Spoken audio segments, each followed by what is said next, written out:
का नाम ये तंबो दीवार है, कैसा ही रंगो रूप है, पैसा ही माल है।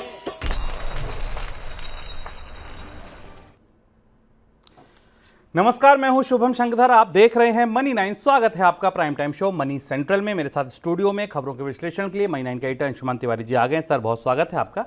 अंशुमान जी से चर्चा शुरू की जाए उससे पहले आपको दिखा दें ऑन द शो आज कौन सी बड़ी खबरों को हमने शामिल किया है अपनी इस चर्चा में। गेहूं खरीद हमारी पहली खबर होगी। सुस्त पड़ी गेहूं की खरीद, क्या पूरा होगा इस साल का लक्ष्य? गेहूं खरीद के लक्ष्य से पीछे चल रही है सरकार। अभी तो खैर 1.5 महीना करीब बचा हुआ है, लेकिन क्या लक्ष्य पूरा हो पाएगा जब रफ्तार सुस्त पड़ी है? इसको समझेंगे। अब एआई लगाएगा फर्जी कॉल्स पर लगाम। नई तैयारी दूरसंचार विभाग की, क्या तैयारी है ये जानेंगे। बढ़ती जा रही है देश में खाली पड़े मॉल्स की संख्या। जी हाँ, घोस्ट मॉल की रिपोर्ट आई है, क्या कुछ बताती है ये रिपोर्ट, ये समझेंगे। फिर बड़ी खबरों का सिलसिला शुरू होगा। अब गन्ने की सब्सिडी पर WTO में बखेड़ा, चावल पर पहले से था, गन्ना नया मुद्दा है। क्या पूरा मामला है ये समझेंगे। एयर इंडिया का स्टाफ हड़ताल पर, रद्द हुई कई उड़ानें। क्या मामला है, क्यों ये हड़ताल हो रही है, क्यों एक के बाद एक संकट घेरे चले जा रहे हैं एयर इंडिया को, ये समझेंगे दिन की एक और बड़ी खबर में। और सुप्रीम कोर्ट ने दिया विज्ञापनों पर नया आदेश। क्या कहता है सुप्रीम कोर्ट का नया आदेश विज्ञापन पर, सेलिब्रिटीज पर, ये जानेंगे। रिकॉर्ड उपज अनुमान के बावजूद इस साल सरकार ने जो लक्ष्य रखा है वह शायद पूरा ना हो पाए। जी हां, सरकारी खरीद की रफ्तार को देखते हुए लग रहा है कि खरीद लक्ष्य से पीछे रह सकती है गेहूं की। अब तक सरकारी एजेंसियों ने किसानों से करीब 236 लाख टन गेहूं की खरीद की है, जबकि इस साल लक्ष्य 320 लाख टन का रखा गया है। पंजाब और हरियाणा में खरीद लगभग समान है, जल्द खत्म होने के करीब भी है। मध्य प्रदेश और उत्तर प्रदेश में इस साल औसत से कम खरीद देखने को मिली है। इस वजह से लक्ष्य पूरा होने की संभावना फिलहाल घट रही है। सर, नहीं पूरा हुआ अगर ये खरीद का लक्ष्य, तो आने वाले दिनों में महंगाई को लेकर क्या तस्वीर बनती दिखेगी? खरीद का आंकड़ा अब थोड़ा चिंताजनक है, क्योंकि शुरुआत में रफ्तार अच्छी दिखी थी और खासतौर से उत्तर प्रदेश में अच्छी रफ्तार थी, लेकिन अब इन राज्यों से गेहूं की खरीद सुस्त पड़ रही है। गेहूं का गणित पहले से ही, पिछले साल से ही बिगड़ा हुआ है। दो तरीके के आंकड़े उत्पादन लक्ष्य को लेकर बाजार में है। एक आंकड़ा FCI की तरफ से आया था जिसमें 37 मिलियन टन के आसपास उत्पादन का लक्ष्य था इस बार, जबकि सरकार की तरफ से, खाद्य मंत्रालय की तरफ से आकलन था करीब 31 मिलियन टन के आसपास के उत्पादन का लक्ष्य था। अब करीब 26 मिलियन टन के आसपास वीट के प्रोक्योरमेंट की ज़रूरत होगी पिछले साल के स्टॉक को मिलाते हुए। अब इस स्थिति में जब सरकार के पास गेहूं कम पहुंच रहा है, बाजार में बेहतर कीमत मिल रही है और इस बार फसल की हार्वेस्ट भी देरी से आई थी गर्मी के कारण, गेहूं की कीमतों पर दबाव वापस लौटता दिख रहा है। आने वाले 1-2 हफ्तों में गेहूं की कीमतों पर इसका असर भी नज़र आ सकता है। और पिछले पूरे साल हमने लगातार गेहूं की कीमतों में तेज़ी ही देखी है। हालांकि सरकार के भंडार को लेकर उतनी चुनौती नहीं है, लेकिन फिर भी अगर लक्ष्य पूरा नहीं होता है तो बाजार को ये सेंस करने में मदद मिलेगी कि कीमतें आने वाले समय में ऊपर रहेंगी। लोकसभा चुनाव के बाद नई सरकार के पहले 100 दिन के एजेंडे में फर्जी मोबाइल कॉल्स पर लगाम लगाने के लिए कदम उठाए जा सकते हैं। दूरसंचार विभाग इसकी तैयारी कर रहा है। स्पैम कॉल के साथ स्पैम SMS पर भी रोक लगाने के लिए कदम उठाए जा सकते हैं। इसके लिए आर्टिफिशियल इंटेलिजेंस का इस्तेमाल हो सकता है। सर, क्या तैयारी है? फिर वही कोशिश नए सिरे से होती दिखाई दे रही है। हालांकि सरकार आने के बाद तय होगा, लेकिन पिछले 2 साल से तमाम कोशिशों के बाद भी दूरसंचार विभाग spam calls, spam messages, private number से आने वाली मार्केटिंग्स की कॉल रोक नहीं पा रहा है। और अब ये कोशिश की जा रही है कि एक नया पैनल बनाया जाएगा जिसमें मंत्रालयों के अलग अलग सदस्यों को शामिल किया जाएगा। इसमें कंज्यूमर अफेयर्स मिनिस्ट्री और टेलीकॉम रेगुलेटरी अथॉरिटी के सदस्य भी होंगे और इनके साथ ये ऐसी गाइडलाइंस बनाएगा जिससे कि इंटरनेट, व्हाट्सएप और बाकी सारी जगह जहाँ जहाँ से लोगों को इस तरीके की स्पैम मैसेजेस कॉल्स आते हैं उन्हें रोकने की एक सामूहिक रणनीति बनाई जाए और उसे रोका जा सके। समस्या दूसरी तरीके की है, समस्या है साइबर सिक्योरिटी की।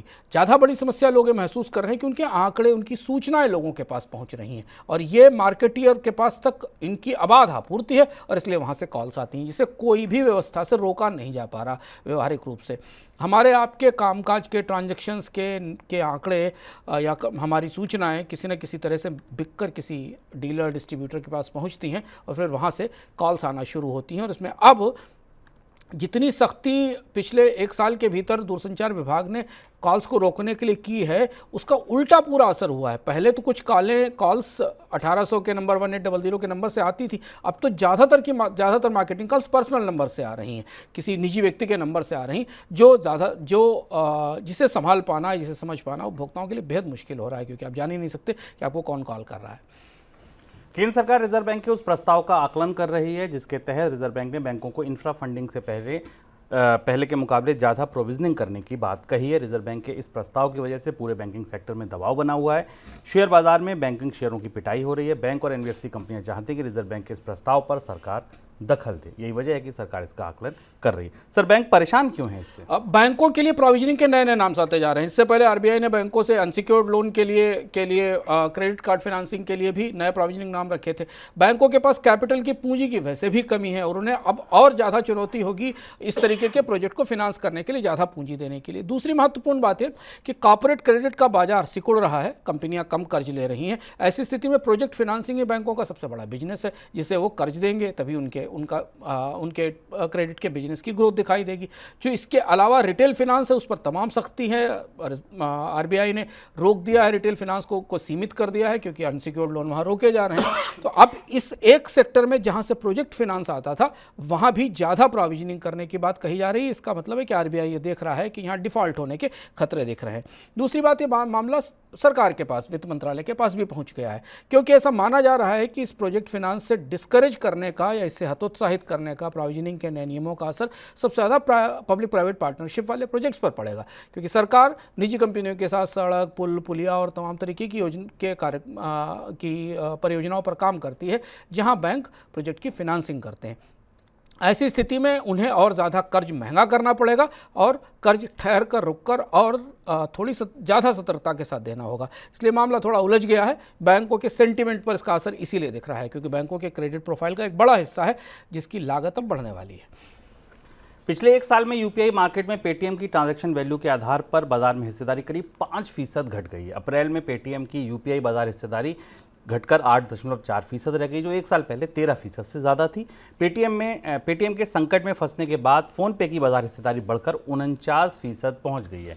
इस समय फ़ोनपे यूपीआई मार्केट का लीडर है। सर, ये जो ऐप्स हैं ये तो दिखते हैं यूपीआई मार्केट में आगे बढ़ते, बैंक्स कहीं नहीं दिखते हैं। आगे आप इस मार्केट को कैसे शेप लेता देख रहे हैं? ये एक बदलाव था जिसकी संभावना थी कि पेटीएम जो बाजार का बड़ा प्लेयर था, उसके पेमेंट बैंक पर प्रतिबंध लगने के बाद इस बात की संभावना बन रही थी कि यूपीआई मार्केट में कुछ उलटफेर होगा और सरकारी बैंक या निजी बैंक आगे आकर यूपीआई मार्केट का एक बड़ा हिस्सा लेने की कोशिश करेंगे, पर वैसे आसार दिखाई नहीं दिए। फ़ोनपे ने करीब 50% के आसपास का मार्केट शेयर अब हासिल कर लिया, जो पेटीएम ने लूज़ किया, और फ़ोनपे अब सबसे बड़ा यूपीआई ऐप हो गया।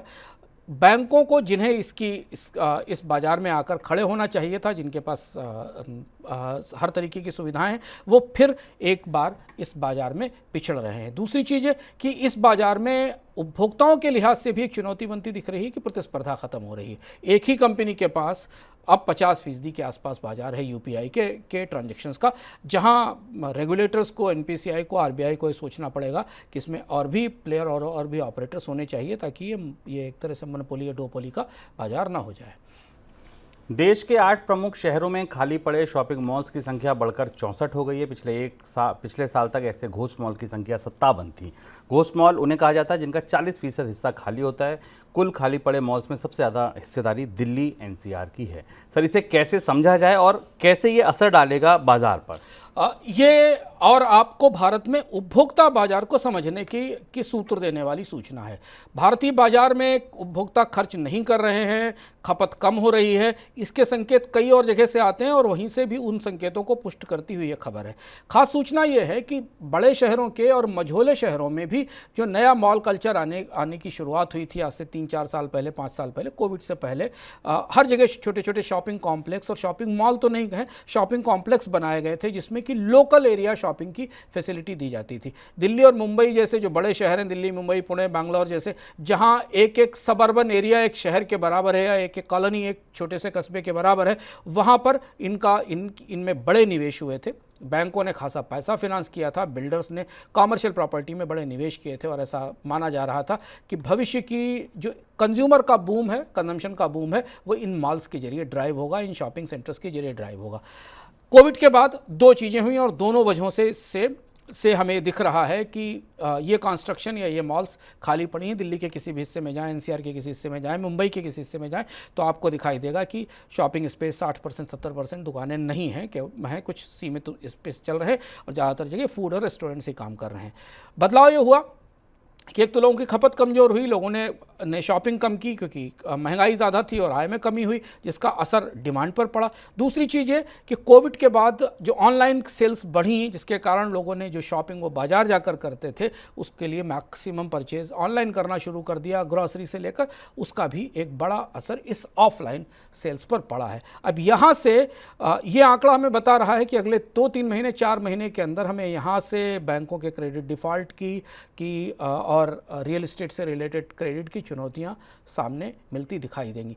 फिलहाल जो बाजार में डिमांड की परिस्थिति है, मास मार्केट में जो डिमांड की स्थिति है, आम खपत की चीज़ों की मांग है, उसे देखते हुए ऐसा नहीं लगता कि शॉपिंग मॉल स्पेस जल्दी भर पाएगा और इनमें नए सिरे से लोग कारोबार शुरू कर पाएंगे, जब तक कि भारत में खपत में कोई बड़ी बढ़ोतरी नहीं होती है। आगे बढ़ते हैं दिन की सबसे बड़ी खबरों की तरफ।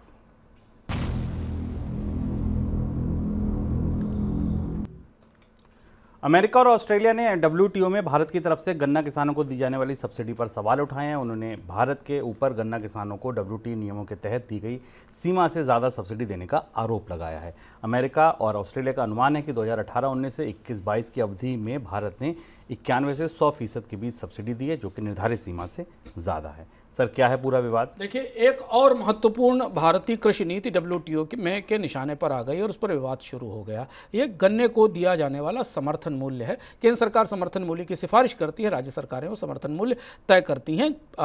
ये माना गया, ऑस्ट्रेलिया और अमेरिका, खासतौर से ऑस्ट्रेलिया की तरफ से सरप्राइज था कि ऑस्ट्रेलिया भारत का फ्री ट्रेड पार्टनर भी है।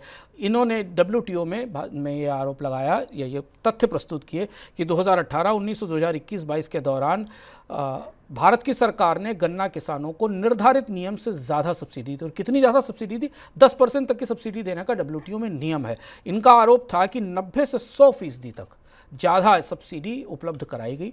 इसका नतीजा ये हुआ कि चीनी की लागत जानबूझकर कम हुई और अंतर्राष्ट्रीय बाजार में इससे गलत प्रतिस्पर्धा पैदा हुई। WTO के नियमों के तहत आप एक सीमा से अधिक अगर किसी उत्पाद को सब्सिडी देंगे और उसकी लागत कम रखेंगे तो अंतर्राष्ट्रीय बाजार में उससे गलत प्रतिस्पर्धा जाती है। यही विवाद है और अब WTO की तरफ से इस मामले की जांच की मांग की गई है।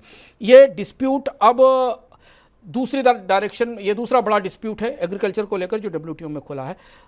चावल के ऊपर हम आपको बता चुके हैं कि WTO की बैठक में भारत और यूरोपीय देशों के बीच और अमेरिका के बीच सीधा खुला टकराव हुआ था खाद्य सब्सिडी को लेकर, और जिसे लेकर अभी तक कोई सहमति नहीं बनी है भारत सरकार और WTO के बीच में। इसलिए इस बार जब अबू धाबी की बैठक थी तो उसमें भी ये मामला विवादों में ही फंसा रहा और दोनों और भारत के साथ किसी देश की सहमति नहीं बनी। माना जा रहा है कि ऑस्ट्रेलिया के साथ ग्वाटेमाला और ब्राज़ील भी इस विवाद में, इस बहस का हिस्सा बन सकते हैं, क्योंकि ब्राज़ील भी भारत का प्रतिस्पर्धी है शुगर के बाजार में। टाटा ग्रुप की एयरलाइंस एयर इंडिया एक्सप्रेस के कई कर्मचारी हड़ताल पर चले गए। हड़ताल की वजह से एयरलाइंस ने मंगलवार और बुधवार को करीब 80 उड़ानें रद्द की हैं। कुछ केबिन क्रू सदस्यों ने एयरलाइंस में कुप्रबंधन का आरोप लगाया। इसके बाद हड़ताल पर चले गए। इससे पहले टाटा समूह की एक और एयरलाइंस विस्तारा में कर्मचारी हड़ताल पर गए थे। सर, क्या समस्या आ रही है बार बार टाटा ग्रुप की इन एयरलाइंस में? पूरा टाटा समूह एयर इंडिया के मर्जर के बाद लेबर अनरेस्ट से, श्रम आंदोलन से जूझ रहा। और अब तो अचानक अनोखा काम हुआ जो आज सुबह रिपोर्ट हुआ, जब एयर इंडिया ने बताया कि उसके केबिन और क्रू स्टाफ अचानक सिक लीव पर चला गया। ज़्यादातर लोगों ने सूचना दी कि वो अचानक बीमार हो गए और काम पर नहीं आ सकते। 86 फ्लाइट्स कैंसिल करनी पड़ी और इसका से आज हवाई अड्डों पर काफ़ी अफरा तफरी दिखाई दी, लोगों की यात्राएँ बाधित हुई। माना जा रहा है कि 3 अलग अलग एयरलाइंस को मर्ज करने की जो प्रक्रिया एयर इंडिया चला रही है, जिसमें विस्तारा है, एयर इंडिया है और अभी एयर एशिया का भी मर्जर होना है, ऐसी स्थिति में कर्मचारियों के साथ कोई सहमति और बातचीत नहीं बनती दिख रही है। आपको याद है कि एयर इंडिया सरकारी व्यवस्था में भी जब थी तब भी वहाँ श्रम आंदोलनों का, कर्मचारियों की असहमति का, हड़तालों का पुराना रिकॉर्ड रहा है।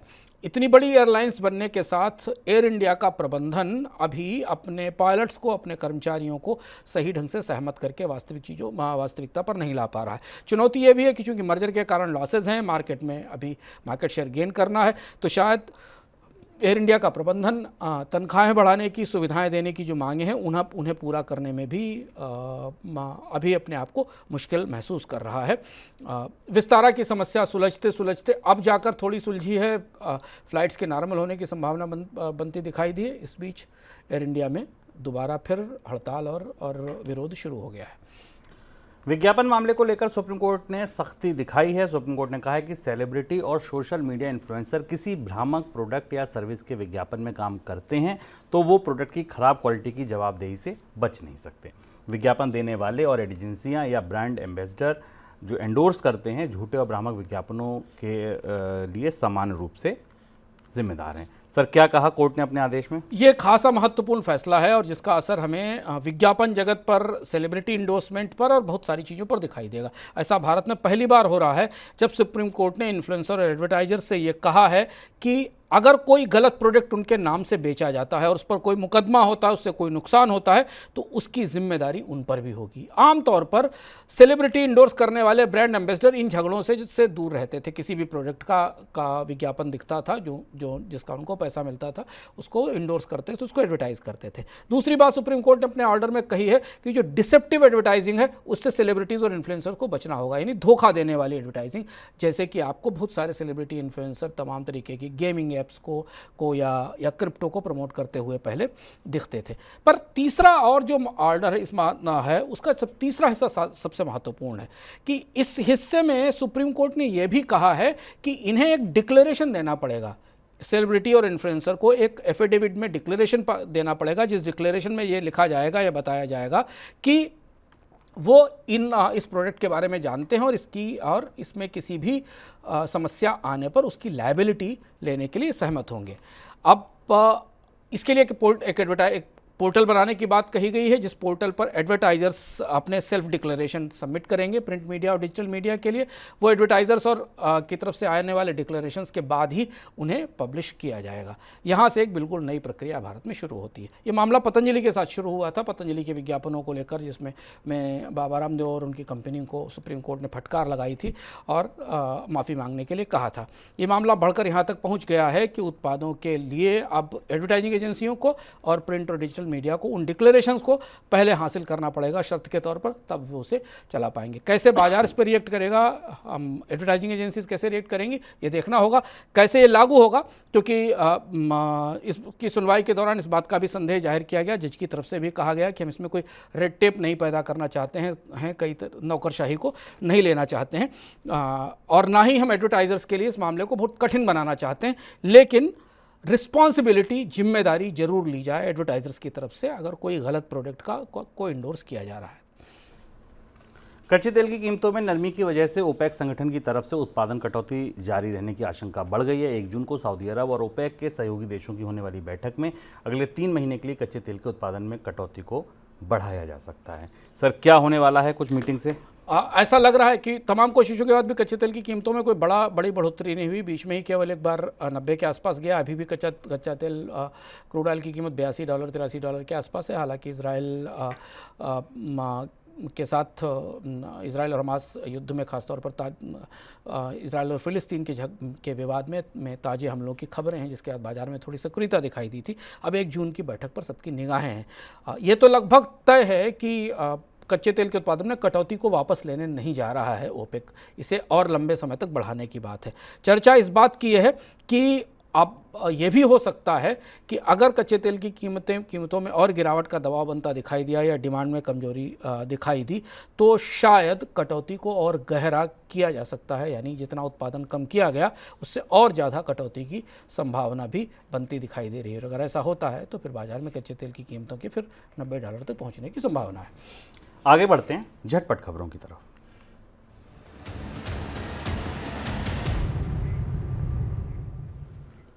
नमकीन और मिठाई बेचने वाली रिटेल चेन हल्दीराम पर दुनिया की कई प्राइवेट इक्विटी कंपनियों की नज़र है। ब्लैकस्टोन इंक, टेमसेक होल्डिंग और बेन कैपिटल जैसी कंपनियां हल्दीराम में बड़ी हिस्सेदारी खरीदने की दौड़ में शामिल हैं। ये कंपनियां Haldiram snacks food private limited में कम से कम 51% हिस्सेदारी खरीदने की योजना बना रही हैं।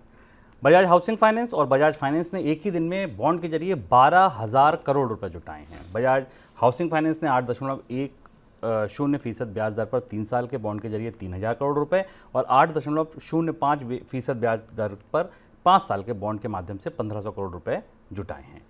अदानी ग्रुप की फ्लैगशिप कंपनी अदानी एंटरप्राइजेज ने वित्त वर्ष 24-25 के लिए अपने कैपेक्स में 13% की कटौती की है। न्यू एनर्जी, ट्रांसपोर्ट और डेटा सेंटर जैसे कारोबार में शामिल कंपनी ने चालू वित्त वर्ष में 80,000 करोड़ रुपए का पूंजी निवेश करने का लक्ष्य रखा है। इससे पहले दिसंबर तिमाही में कंपनी वित्त वर्ष 24-25 के लिए 92,000 करोड़ रुपए कैपेक्स बता रही थी। मार्केट रेगुलेटर सेबी ने अपने कर्मचारियों के लिए कोड ऑफ कंडक्ट में बदलाव कर दिया है। सेबी ने अपने कर्मचारियों के गलत और भ्रष्ट आचरण से निपटने के लिए कदम उठाया है। सेबी ने नियमों में बदलाव के लिए 6 मई को अधिसूचना जारी कर दी थी। नए नियम 6 मई से प्रभावी हो चुके हैं। सर, कोई टिप्पणी आपकी? ये झटपट खबरों में ये खबर खासी महत्वपूर्ण है, इसे करीब से देखना ज़रूरी है। जो बजाज फिनांस की तरफ से बजाज समूह की कंपनियों ने एक दिन में 12,000 करोड़ रुपए के बॉन्ड जारी किए, ऐसा बाजार में कम देखा जाता है, और वो भी करीब करीब 8% के आसपास की ब्याज दर के आसपास, एक 8.10 और एक 8.05 पे। इसके पीछे छिपे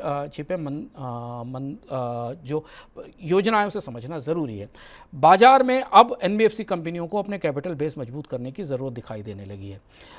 रिजर्व बैंक की तरफ से सख्ती के बाद, फिनांसिंग के लिए नए नियमों के बाद, प्रोविजनिंग की नई शर्तों के बाद बैंकों से NBFCs को पैसा मिलने में आने वाले समय में और ज़्यादा मुश्किल होने वाली है। आप बार बार मनी सेंट्रल में इस पर चर्चा भी सुनते रहें। रिजर्व बैंक लगातार चेतावनी भी देता रहा है कि NBFCs की फिनांसिंग को ठीक किया जाए। ऐसी स्थिति में अब NBFCs के पास कोई विकल्प नहीं था कि वो बाजार जाकर बॉन्ड से पैसा ना उठाएं, और इसलिए इतनी बड़ी बारोइंग की ताकि उनका कैपिटल बेस मजबूत हो सके। बाजार में माना जा रहा है कि कुछ और NBFCs भी बारोइंग करने आ रही हैं। हालांकि कर्ज महंगा है, 8% पर है, और ऐसा इसलिए भी है क्योंकि अब ब्याज दरों में जल्दी कमी की कोई गुंजाइश या संभावना बनती नहीं दिखाई दे रही है। NBFCs भविष्य की क्रेडिट मांग के लिए अपने कैपिटल बेस को मजबूत करने की कोशिश कर रही हैं। यह था हमारा आज का मनी सेंट्रल। कल फिर आएंगे नई खबरों के साथ, तब तक के लिए दीजिए इजाजत। नमस्कार।